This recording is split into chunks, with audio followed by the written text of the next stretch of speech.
nama aku Rahma. Aku Dia. Nama aku Lisna. Aku Fatima. Nama aku Mutia. Aku Novita. Dan aku Irman. Jadi di video kali ini kita akan membahas tentang pegadaian. Teman-teman tahu nggak sih apa itu pegadaian? Pegadaian merupakan salah satu lembaga keuangan bukan bank. Nah, sekarang pertanyaannya, apa itu pegadaian? Pegadaian merupakan suatu organisasi yang bergerak dalam bidang pelayanan jasa pinjaman dengan menggadaikan suatu barang sebagai jaminannya dalam jangka waktu tertentu. Jika sampai waktu yang ditentukan belum bisa melunasi pinjaman, maka barang jaminan akan dilelang. Dari selanjutnya yaitu unsur-unsur gadai. Ada 4, yaitu 1. Pemberi gadai, 2. Penerima gadai, 3. Jaminan, 4. Pinjaman. Pemberi gadai yaitu seseorang yang membutuhkan pinjaman dan yang memberikan kuasa atas barang jaminannya kepada penerima gadai. 2. Penerima gadai, yaitu pihak yang memberikan pinjaman dalam kurun waktu yang telah ditetapkan dengan barang jaminannya. 3. Jaminan, yaitu semua benda bergerak seperti barang-barang perhiasan, elektronik, peralatan rumah tangga, mesin, tekstil, dan lain-lain. 4. Pinjaman, yaitu besarnya uang yang dapat diberikan oleh pihak penerima gadai dan yang telah dikelompokkan sesuai dengan besarnya pinjaman atau pagu kredit masing-masing berdasarkan nilai taksiran benda barang jaminan yang bersangkutan. Materi selanjutnya adalah tujuan pegadaian. Tujuan pegadaian ada 5. Yang pertama adalah membantu orang-orang yang membutuhkan pinjaman dengan syarat yang mudah. Yang kedua adalah membantu masyarakat yang ingin mengetahui nilai barang melalui jasa taksiran. Yang ketiga adalah menunjang pelaksanaan kebijakan dari program pemerintahan di bidang ekonomi dan pembangunan nasional melalui penyaluran uang pinjaman atas dasar hukum gadai. Yang keempat adalah membina pola perkreditan supaya benar-benar terarah dan bermanfaat. Yang kelima adalah pencegahan praktik ijon, riba, dan pinjaman tidak wajar lainnya. Selain tujuan, pegadaian juga memberikan manfaat bagi nasabah dan bagi perum pegadaian. Bagi nasabah, manfaat tersebut berupa penaksiran nilai suatu barang bergerak dari pihak atau institusi yang telah berpengalaman dan dapat dipercaya. Yang kedua adalah penitipan suatu barang bergerak pada tempat yang aman dan dapat dipercaya. Bagi perum pegadaian, manfaat tersebut berupa penghasilan yang bersumber dari sewa modal yang dibayarkan oleh peminjam dana. Yang kedua adalah penghasilan yang bersumber dari ongkos yang dibayarkan oleh nasabah ketika memperoleh jasa tertentu dari perum pegadaian. Dan yang ketiga adalah pelaksanaan dari misi perum pegadaian sebagai suatu badan usaha milik negara yang bergerak dalam bidang pembiayaan berupa pemberian bantuan kepada masyarakat yang memerlukan dana dengan prosedur dan cara yang relatif sederhana. Selanjutnya adalah perjanjian gadai. Latar belakang perjanjian gadai bersumber dari kegiatan pokok yaitu pinjam-meminjam uang. Pihak peminjam uang memberikan hak gadai kepada pemberi pinjaman atau kreditur dengan syarat persetujuan gadai yang menyatakan sepakat antara para pihak untuk mengadakan hak gadai dengan menyerahkan barang gadai dalam kekuasaan perum pegadaian. Selanjutnya, bentuk perjanjian gadai dapat dibuat tertulis sebagaimana dengan perjanjian pokoknya, yaitu perjanjian pemberian kredit. Mengingat pengertian gadai, peminjaman uang dengan barang jaminan. Sekarang pertanyaannya, apa sih barang jaminan itu? Nah, barang jaminan merupakan setiap barang yang digunakan untuk memperoleh pinjaman dari pegadaian yang akan ditaksir oleh ahli taksir sesuai dengan nilai tersebut. Barang-barang yang digunakan dalam pegadaian yang dapat dijaminkan merupakan barang-barang yang berharga dan barang-barang yang dianggap bernilai oleh perum pegadaian. Contohnya seperti perhiasan, kendaraan, barang elektronik, barang rumah tangga, mesin-mesin, dan juga tekstil. Dan juga barang-barang yang dianggap bernilai oleh perum pegadaian. Ternyata, barang-barang berharga tadi tidak semua dapat digadaikan. Contohnya seperti binatang ternak, hasil bumi, barang yang dagang yang jumlahnya besar, barang yang amat kotor, dan lain sebagainya.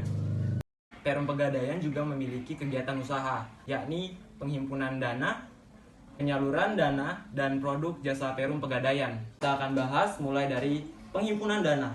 Teman-teman pernah mikir nggak sih dari mana perum pegadaian mendapatkan uang untuk dipinjamkan kepada nasabahnya? Dan ternyata untuk melakukan kegiatan usahanya, Perum Pegadaian menghimpun dana dari berbagai macam pihak. Yang pertama adalah pinjaman jangka pendek dari perbankan, sekitar 80% dari total dana jangka pendek yang akan dihimpun. Yang kedua, pinjaman dana dari pihak lainnya, contohnya seperti utang kepada nasabah, kepada rekan, dan lain sebagainya. Yang ketiga, penerbitan obligasi, dan yang keempat, modal sendiri. Nah, kegiatan usaha yang kedua adalah pengeluaran atau penggunaan dana. Nah, setelah dana yang dikumpulkan telah terkumpul, dana tersebut akan digunakan untuk membiayai aktivitas-aktivitas yang dilakukan oleh Perum Pegadaian. Contohnya seperti uang kas, pembelian dan pegadaian aktivitas tetap, dan masih banyak lagi aktivitas-aktivitas yang dilakukan oleh Perum Pegadaian. Nah, selanjutnya kita akan membahas tentang produk yang ditawarkan Perum Pegadaian kepada masyarakat. Meliputi yang pertama, pemberian pinjaman atas dasar hukum. Yang kedua, penaksiran nilai barang. Yang ketiga, penitipan barang. Yang keempat, berbagai jenis kredit yang ditawarkan. Di antaranya yang pertama, KCA, kredit cepat aman. Yang kedua, kreasi, kredit angsuran sistem fidusia. Yang ketiga, Kresida, kredit angsuran sistem gadai. Keempat, Kresna, kredit serbaguna. Yang kelima, Krista, kredit usaha rumah tangga. Materi selanjutnya adalah penggolongan uang pinjaman dalam kegiatan gadai. Jadi, pinjaman yang diberikan pegadaian dikelompokkan dan dikategorikan menjadi tergantung pada besar uang pinjaman yang diberikan atau pagu kredit dari masing-masing nilai taksiran barang jaminan yang bersangkutan. Dan di dalam pegadaian ini terdapat 4 golongan atas dasar hukum gadai. Berdasarkan Peraturan Direksi Nomor 91 Tahun 2017, yaitu tentang uang pinjaman dan biaya administrasi, tergolong menjadi 4 golongan. Dan bisa dilihat tabelnya di sebelah sini, yaitu tabel 4 golongan dari A sampai D dan tarif-tarif biaya administrasinya. Di dalam KCA juga terdapat beberapa macam gadai, yaitu gadai bisnis, gadai fleksi, dan gadai Krasida. Yang pertama, gadai bisnis. Jadi berdasarkan Peraturan Direksi Nomor 67 Tahun 2014 tentang gadai bisnis pada pegadaian KCA, yaitu tarif sewa modal dan dengan golongan D dengan pinjaman di atas atau sama dengan 300 juta, yaitu sebagai 1, uang pinjaman 300 sampai 500 juta ke atas dikenakan dengan tarif sewa modal sebesar 0,875% per 15 hari. Dan yang kedua, uang pinjaman 500 juta 100 ke atas itu dikenakan tarif sewa modal sebesar 0,775% per 15 hari. Dan yang berikutnya yaitu penetapan uang pinjaman maksimal dalam gadai bisnis. Yang pertama yaitu barang jaminan berupa emas sebesar 86,5% dari nilai taksiran. Yang kedua, barang jaminan berupa barang gudang yaitu 93% dari nilai taksiran. Dan berdasarkan Peraturan Direksi Nomor 49 Tahun 2015 yaitu mengenai syarat dan ketentuan gadai bisnis. Sebagai berikut bisa dilihat di samping. Yang kedua, gadai fleksi, yaitu gadai fleksi adalah layanan dalam KCA yang menggunakan perhitungan sewa modal harian dalam jangka waktu paling lama 60 hari.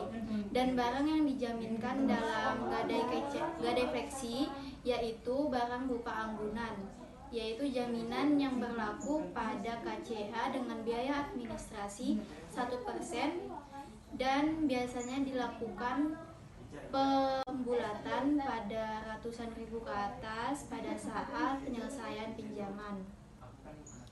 Dan berdasarkan Direksi Nomor 14 Tahun 2016 yaitu pergantian atau perubahan dari Peraturan Direksi Nomor 57 Tahun 2015 tentang pengalaman kredit cepat aman atau KCA, maka tarif sewa modal dan tarif dendanya yaitu tarifnya bisa dilihat di tabel berikut, yaitu tarif berupa sewa modal dan tarif denda. Dan yang ketiga yaitu Krasida atau kredit angsuran sistem gadai, yaitu berdasarkan dengan keputusan Direksi Nomor 7 Tahun 2013 tentang perubahan keputusan Direksi Nomor 1114-UG.2.00212 tentang jangka waktu sewa modal dan biaya administrasi untuk Rasida, ditetapkan sebagai berikut. Bisa dilihat di tabel di samping, yaitu mengenai administrasi dan sewa modalnya. Materi selanjutnya adalah prosedur gadai dan penebusan barang jaminan. Seperti yang kita tahu, dalam pegadaian kita sangat dipermudah dalam memperoleh pinjaman. Selain itu, jika nasabah belum dapat melakukan pembayaran angsuran, maka nasabah dapat meminta dilakukan perpanjangan waktu dengan cara dicicil ataupun gadai ulang. Lalu, gimana sih prosedur pemberian jaminan di pegadaian? Yang pertama, nasabah datang langsung ke loket dan menyerahkan barang yang akan dijaminkan. Setelah itu, mengisi formulir permintaan kredit atau FPK. Lalu, nasabah menyerahkan FPK yang telah diisi dengan melampirkan fotokopi KTP atau identitas lainnya, serta barang jaminan yang akan dijaminkan. Kemudian, nasabah menerima kembali kitir FPK sebagai tanda bukti penyerahan barang jaminan. Lalu, nasabah menandatangani SBK asli dan wilipat yang telah diserahkan oleh kasir kredit dan menerima sejumlah uang. Lalu, nasabah menerima surat bukti asli yang di lembar pertama dan kitir FPK-nya dikembalikan kepada kasir. Lalu gimana sih prosedur pelunasan uang pinjaman di pegadaian? Yang pertama, nasabah menyerahkan surat bukti kredit asli dan menunjukkan identitas diri asli yang tercantum dalam surat bukti kredit. Kemudian menyerahkan sejumlah uang untuk pelunasan sesuai dengan jumlah yang harus dibayar. Kemudian kasir akan menerima surat bukti kredit dan nasabah kemudian memeriksa keabsahannya. Setelah itu, kasir melakukan perhitungan jumlah pelunasan dan menerima uang pelunasan dari nasabah untuk selanjutnya diproses dengan memberikan tanda bukti yang sudah distempel lunas beserta paraf dan tanggal pelunasannya dan diteruskan ke petugas gudang dan administrasi. Lalu bagian gudang akan memeriksa surat bukti kredit lunas itu sebagai dasar untuk penyerahan barang jaminan kepada nasabah dan nasabah akan menerima barang jaminannya kembali. Materi selanjutnya adalah prosedur lelang barang jaminan. Nah, teman-teman tahu nggak sih apa itu lelang barang jaminan? Lelang adalah proses penjualan aset yang dilaksanakan dengan mengundang calon-calon pembeli pada waktu dan tempat tertentu, di mana penawar tertinggi terakhir secara tertulis dan lisan ditentukan sebagai pemenang. Pelelangan dilakukan apabila terjadi hal-hal seperti berikut. Yang pertama, pada saat masa pinjaman habis atau jatuh tempo, nasabah tidak bisa menembus barang yang digadaikan dan membayar kewajiban lainnya. Yang kedua, pada saat masa pinjaman habis atau jatuh tempo, nasabah tidak memperpanjang batas masa pinjamannya karena berbagai alasan.